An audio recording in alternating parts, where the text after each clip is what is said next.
Hi army lovers. Sainik defence academy Shadnagar indoor stadium ఈరోజు నుండి ground start అయింది. Almost Agnipath army ఎగ్జామ్లో క్వాలిఫై అయిన అభ్యర్థులకు మరియు ఆర్ఫీఐలో క్వాలిఫై అయిన అభ్యర్థులకు మరియు ఎస్ఎస్సి జీడీ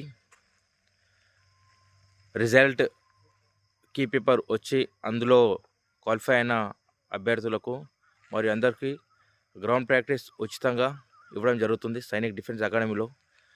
లోకల్ వాళ్ళకైతే ఫ్రీ కోచింగే ఉంటుంది, లాంగ్ వాళ్ళకు కూడా ఫ్రీ కోచింగే ఉంటుంది, లాంగ్ నుంచి దూరం నుంచి వచ్చిన వాళ్ళకు. కాకపోతే లాంగ్ నుంచి వచ్చిన వాళ్ళకైతే అకామిడేషన్ ఫీజు ఉంటుంది, హాస్టల్ ఉంటుంది మన దగ్గర. హాస్టల్ ఫీజు వచ్చేసి 5,000 ఫీజు ఉంటుంది. ఓకే, టైం చాలా తక్కువ ఉంది కాబట్టి ఇంట్రెస్ట్ ఉన్న అభ్యర్థులు అయితే తొందరగా రాగలరు. అడ్మిషన్ స్టార్ట్ అయినాయి. ఓకేనా, 2024 10